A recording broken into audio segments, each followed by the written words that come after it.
Bonjour. Bienvenue à l'élection Miss Maman RDC. Merci. On va vous demander de vous présenter. Moi c'est Tania et ainsi que ma collègue. Moi c'est Myriam. On va demander de vous présenter, nom, prénom, âge ainsi que profession. D'accord. Écoutez, je m'appelle Ornelio Kitenge, j'ai 35 ans. Je suis maman des 3 enfants et je travaille dans le prêt-à-porter en tant qu'hôtesse de vente. Comment avez-vous connu l'élection Miss Maman RDC? C'est mon mari. D'accord. Mon mari qui m'a envoyé le lien par mail en me disant tiens, pourquoi pas. D'accord, donc vous l'avez vu directement sur Facebook, c'est ça? En fait, lui, il m'a envoyé par mail et ensuite, moi, j'ai pu aller directement sur le site et voir après à quoi ça consistait d'être Miss Maman RDC. Super. Et pourquoi vous avez décidé de postuler?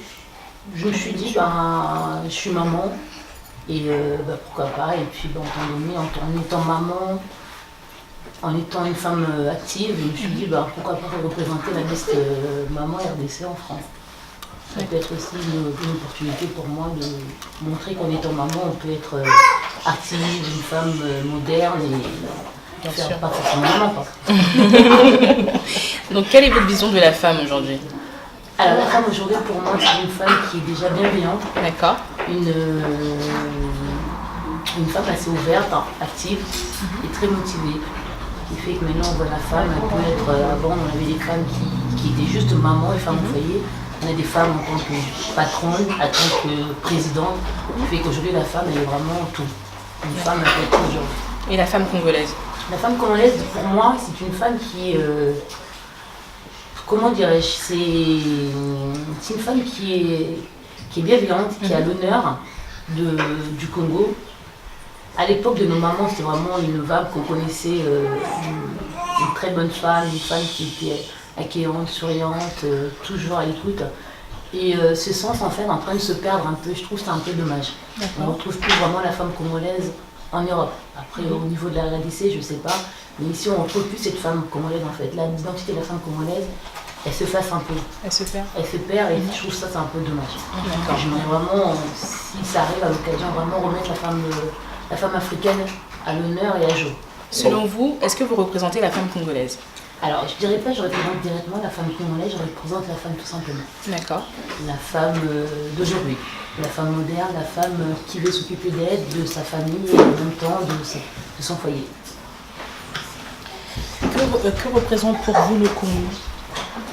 Le Congo représente pour moi une pays pleine de richesses, de ressources incroyables et tout simplement une beauté à couper le souffle. Et malheureusement, on n'en bénéficie pas et on n'en profite pas. D'accord. Si vous gagnez du coup demain l'élection Miss Maman RDC, si vous devenez vraiment l'ambassadrice, quel serait votre projet? Waouh, il y en a tellement.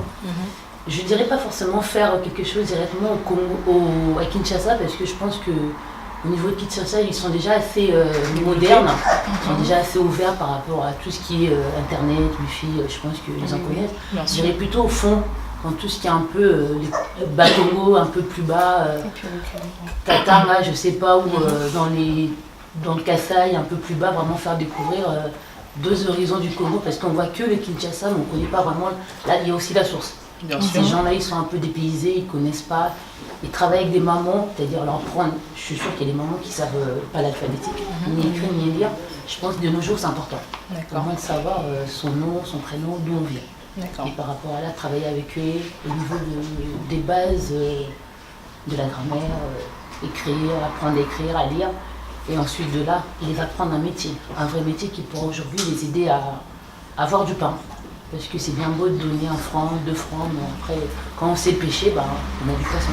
Bien sûr. Donc c'est une création d'école ouverte à tous. Une création d'école ouverte à tous, à toutes les mamans, c'est-à-dire vraiment à tout le monde. D'accord. Et ensuite de là, apprendre un métier, un vrai métier qui pourra les aider dans l'avenir à faire quelque chose avec ce qu'ils auront. D'accord. Donc uniquement les mamans, pas les jeunes filles, les garçons?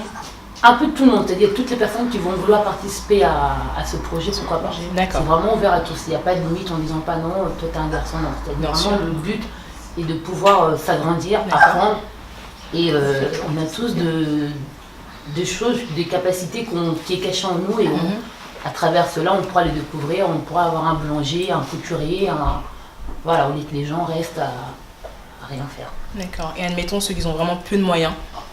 Est-ce que ça serait aussi ouvert à eux ou pas? Tout à fait. D'accord. Et vous connaissez un petit peu? Vous avez déjà été au Congo? Au Congo et ainsi qu'au Congo, oui, malheureusement, je n'ai pas pu en profiter. J'ai été en voyage avec les enfants. D'accord. Et j'ai pas vraiment pu découvrir le Congo en elle-même. D'accord, bon ben on vous remercie Merci d'avoir à vous. répondu à nos questions. Merci beaucoup. D'accord, Bon merci. courage. Ok, l'applaudit.